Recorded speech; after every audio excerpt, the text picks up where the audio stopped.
So we had put together quite a detailed response to what had been the proposed ordinance after the first City Council Advisory Committee meeting. We participated in that second committee meeting that they held.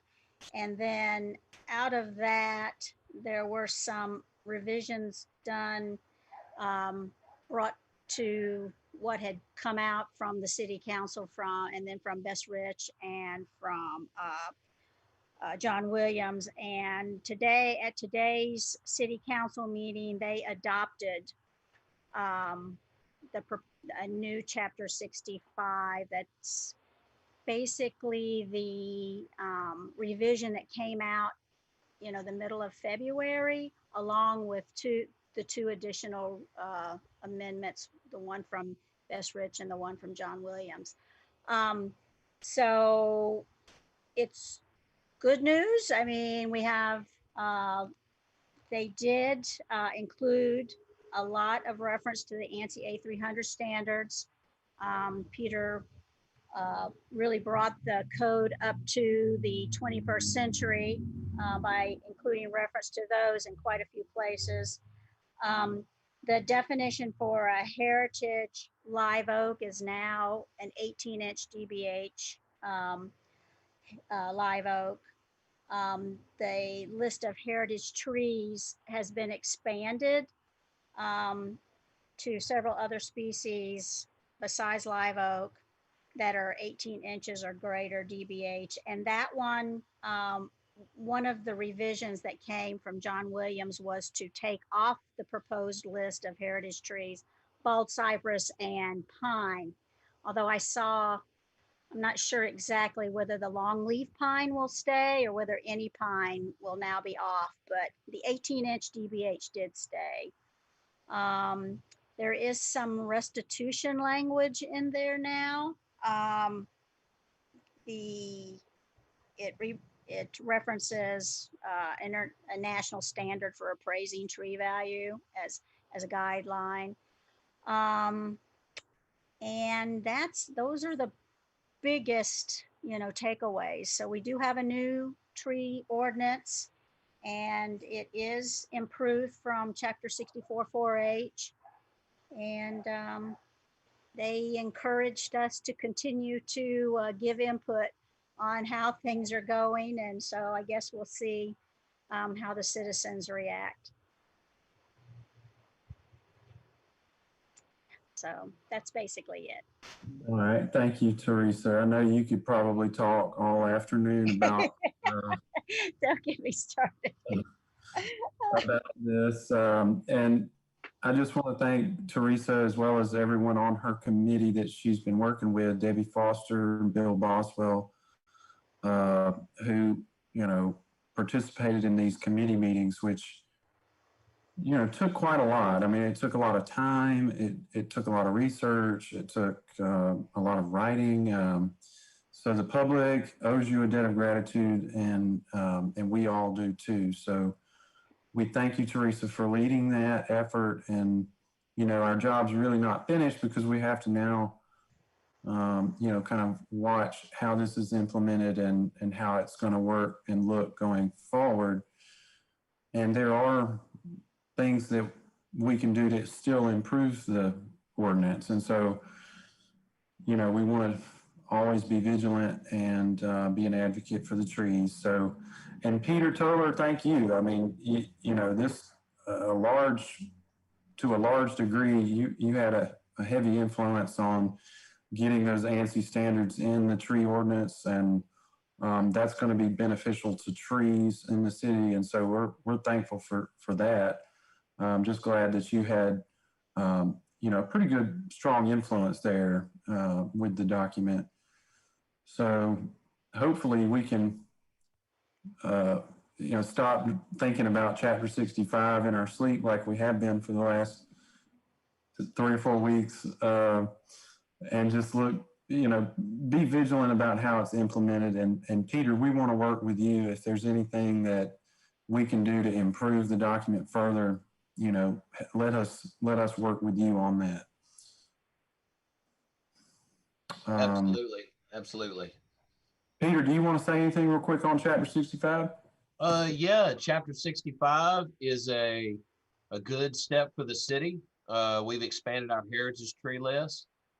Teresa, to answer your question about what went in and what didn't, in R1 and R2 across the board now is an 18-inch in diameter or larger live oak for pruning or removal is required. That's citywide now.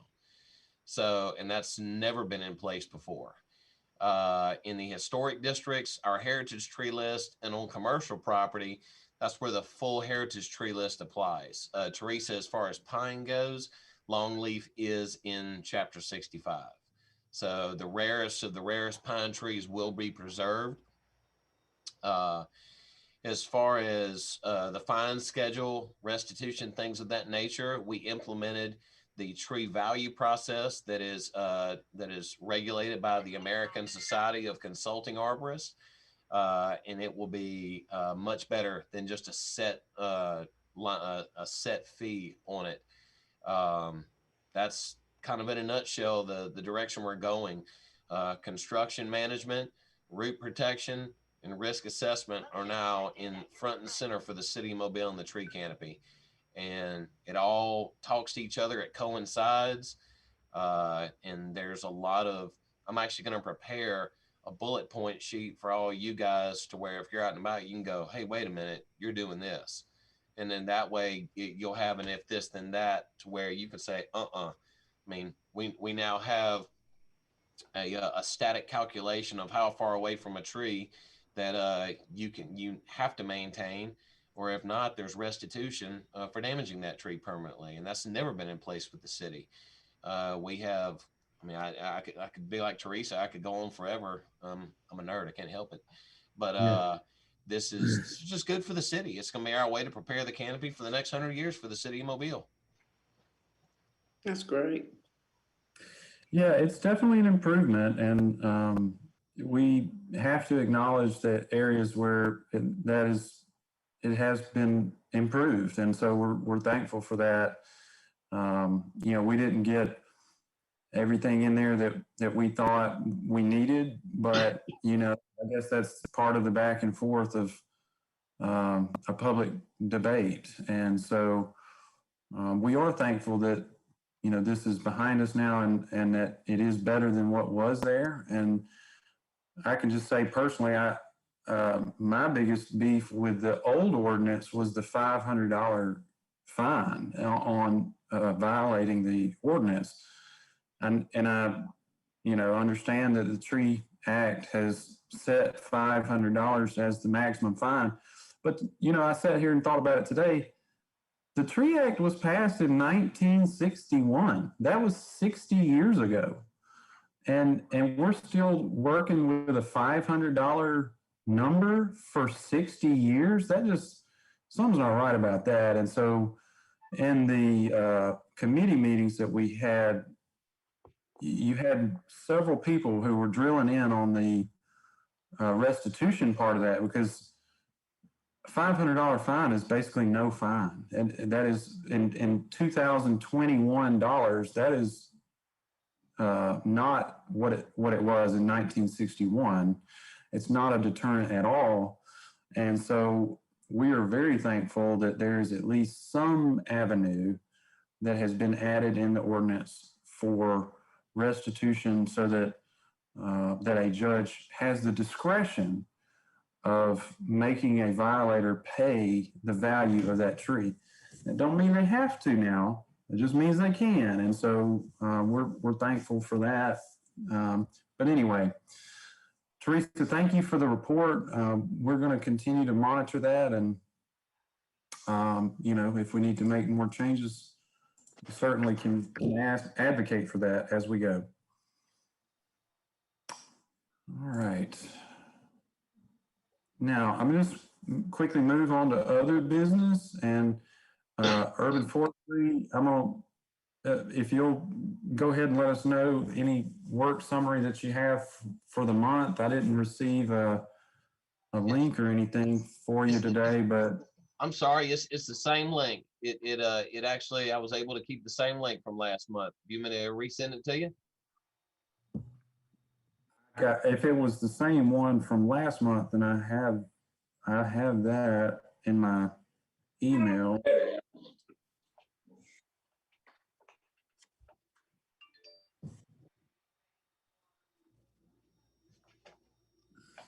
All right, so on here, we've had one internal crew working. If you look in the center of the screen right there, you'll see a 24.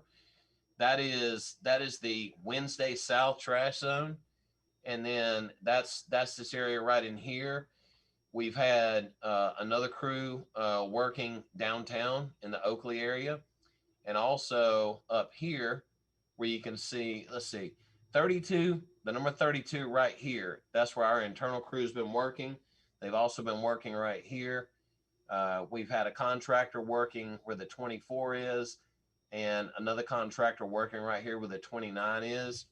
And what that's consisted of, there's maybe 3 or 4 tree removals on there. But we've basically been going through neighborhoods, pruning 13 foot over the road, 7 foot over the sidewalks, and removing all the dead limbs over the road and pruning back from a house if we come across it. That's really, it's really been a routine month. I'm very pleased to say. Okay. Here, I am still trying to, let me see here.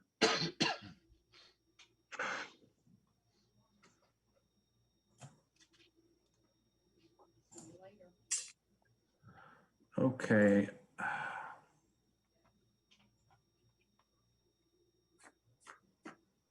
So I'm now in this.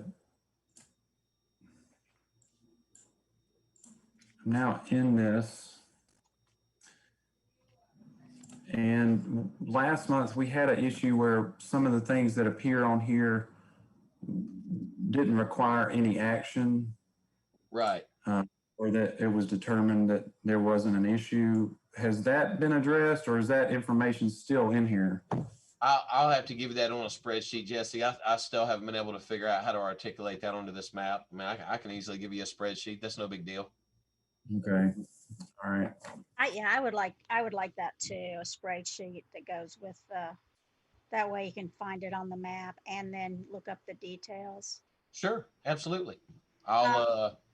I'll send that to you guys either this afternoon or first thing in the morning for last month, if that sounds okay. I have a quick question. It's not about this month's work. Whatever happened with the tree that got pulled over by the truck on Lafayette Street? We cleaned the tree up. I'll show you what we're doing. Hang on.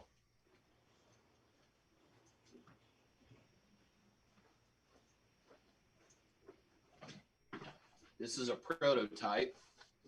Let me turn my virtual background off. Hang on.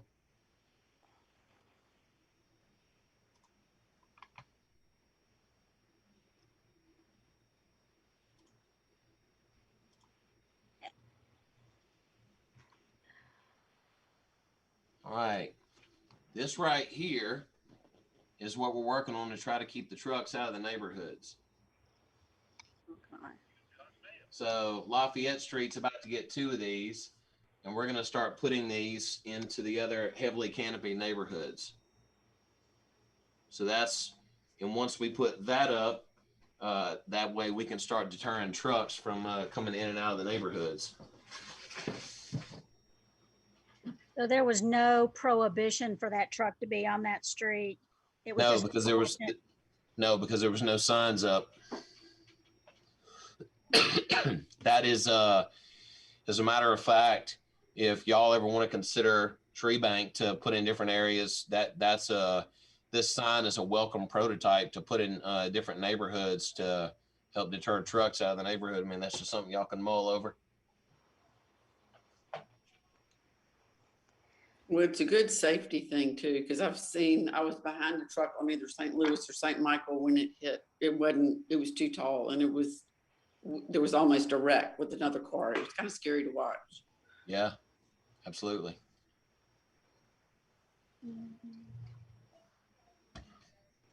Any other questions for Mr. Toller? All right. Peter, thanks. I'll take a look at the spreadsheet, and try to compare it. I find your work summaries to be very interesting, and I want to follow them more closely. I find that difficult to do when we don't have the opportunity to do that before a meeting. So if we could get that ahead of time in the future, that would be great. So I did receive a phone call from Eric Garrett, who is the representative that works with Alabama Power. He could not be with us today. He said that he was, busy preparing for the storm that's coming tomorrow, and so they're probably a lot like Peter, anticipating where they need to have their resources deployed and doing a lot of logistics and stuff. So he could not be with us, but he did. I wanted to just sing his praises and thank the power company for working yesterday over at the Duffy Oak on Carolyn Avenue. Alabama Power sent a subcontractor out there to trim some of the limbs that were growing near the Duffy Oak. We're talking about limbs growing primarily from water oaks that were nearby. And so the power company sent that crew out there and really cut back a lot of the trash trees that were, growing either, into the limbs of the Duffy Oak or kind of growing in that direction. And so because there were some power lines near this area,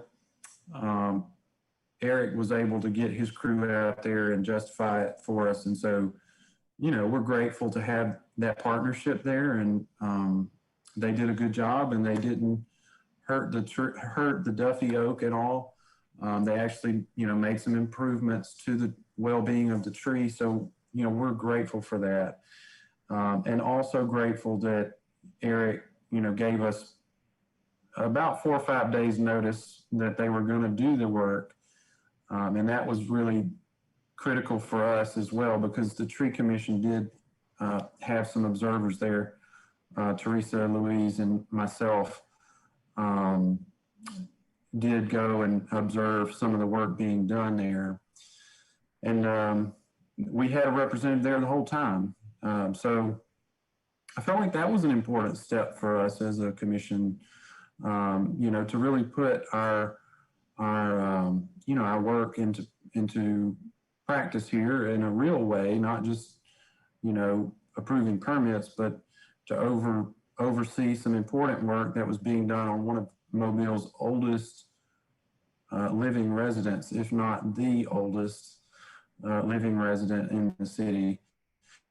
And so it was really important for us to keep an eye on it, and we're not done with that tree. Eric's work and what they did was really the first step in improving the conditions around that tree.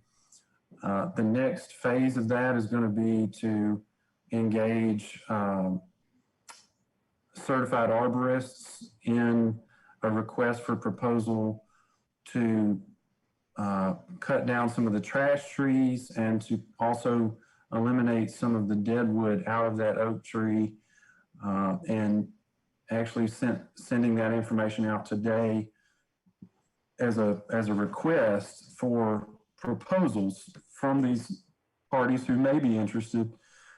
And then I'm hoping at the April meeting of the Tree Commission, we'll have some proposals in front of us that we can talk about and possibly take action on kind of a step 2 of improving the conditions of that oak tree over there. Because look, this is a piece of Mobile history. That tree is older than the Constitution of the United States. I mean, it's something that we should take active steps to protect. And Peter has been over there. Eric has been over there. I've been over there. Everybody. I encourage you to go look at the tree if you are interested, because it's a real beauty. And so we want to improve it, keep it around as long as possible, and you'll be hearing more about that. But again, thanks to Eric for, getting his crew out there and doing a good job and working with us on that. So I think that is all of the business on the agenda. Are there any announcements?